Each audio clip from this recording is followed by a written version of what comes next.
2 বছর থেকে প্রেমে মজনু হয়ে বিবাহিত মেয়েকে ডিভোর্স করিয়ে প্রেমিকার ফুফু বাড়িতে শারীরিক সম্পর্ক করতে এসে আটক হয়েছে আরিফ নামের এক যুবক।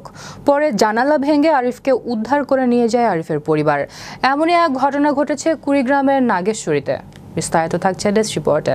কুড়িগ্রামের নাগেশ্বরী উপজেলার হাসনাবাদ ইউনিয়ন ভিতরকুটি গ্রামে সাইদুলের কন্যা শাহিদার সাথে 2 বছর ধরে অনৈতিক সম্পর্কে জড়িত ছিল শামসুলের পুত্র আরিফ। বিভিন্ন টালবাহানা করে শাহিদাকে বিয়ে না করে সম্পর্কে অবনতি ঘটান। গেল 1 বছর আগে নেওয়াশী ইউনিয়নের বটতলা গ্রামের নুরু মিয়ার পুত্র আশিকের সাথে বিয়ে হয় শাহিদার। তবে বিয়ের পরে আবারও শুরু হয় আরিফের সাথে শাহিদার প্রেম ও অনৈতিক সম্পর্ক। বিবাহিত স্বামীকে ডিভোর্স দেওয়ার কথা বলে আসছে আরিফ। আরিফের প্রেমের ফাঁদে পড়ে গত 4 দিন আগে বিবাহিত স্বামীকে ডিভোর্স দেয় শাহিদা। ডিভোর্সের পরে শাহিদার সাথে আরিফ শারীরিক সম্পর্ক করতে গত 17 ফেব্রুয়ারি সকাল 9টায় শাহিদার ফুপু রাশেদার বাড়িতে এসে হাতে নাতে ধরা পড়ে। মেয়ে জানায় 8 মাস আগে আমার বিয়ে হয়। বিয়ের পরেও পিছু ছাড়েনি আরিফ। সে আমাকে বিয়ের প্রলোভন দেখিয়ে 2 বছর থেকে শারীরিক সম্পর্ক করে আসছে। আমার বিবাহিত স্বামী আশিককে একাধিকবার ডিভোর্স দিতে বলেছে আরিফ। ডিভোর্স দিতে অস্বীকার করলে আমার ফোন রেকর্ড, অশ্লীল ভিডিও সামাজিক যোগাযোগ মাধ্যমে ছড়িয়ে দিবে বলে ভয়ভীতি দেখিয়ে বিভিন্ন জায়গায় নিয়ে গিয়ে আমাকে ধর্ষণ করে আসছে আরিফ।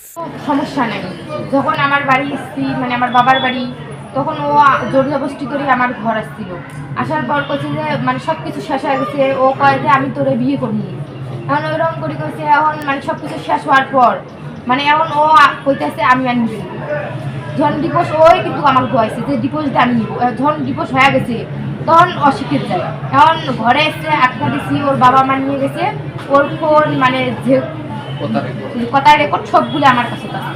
এক পর্যায়ে শাহিদা তার বিবাহিত স্বামীকে ডিভোর্স দিলে শাহিদার সাথে জীবন সংসারে সম্মতি জানান আরিফ। কিন্তু ডিভোর্স দেওয়ার পরে আরিফ শাহিদার সাথে আবারও শারীরিক সম্পর্ক করার কথা বলে শাহিদার ফুপুর বাড়িতে আসলে সেখানে আটক করার কারণে আরিফ শাহিদাকে মারপিট করে। বেধম মারপিটের কারণে প্রেমিকা শাহিদা খাতুন নাগেশ্বরী স্বাস্থ্য কমপ্লেক্সে চিকিৎসাধীন অবস্থায় আছেন। মারডাং করে এখন ওর ফোন, ওর হাতের ফোনটা আমার কাছে আছে, মানে রেকর্ড প্রমাণ সবগুলো আছে। এখন ওই ছেলে ওর বাবা মা ও মানে টানা আসার পর নিয়ে গেছে। এদিকে মেয়ের বাবা সাইদুল জানান, আমার মেয়ের সাথে এই অবিচারের সুষ্ঠু বিচার চাই। নিয়ে যায়, এখন বলতেছে বলে আমরা জোর করে আটক করছি, ওনার টাকা পয়সা নিয়েছি নাকি। এখন ভয় দেখা মিথ্যে মামলা দিতে চাইতেছে। আচ্ছা, আপনার কথা বলেন, আপনি থানায় গেছিলেন? হ্যাঁ, থানায় গেছিলাম। এখন এই কাহিনীটা বললাম, তোমরা মেডিকেল যাও, মেডিকেলের কি রিপোর্ট দেয়, সার্টিফিকেট দেয়, সেটা নিয়ে এসে আসিয়ে আমাকে বলেন আমরা আপনার ইনকোয়ারি করবো, এইভাবে বলি। আর আমরা জানের ভয়তে যে পালে আসছি সবাই।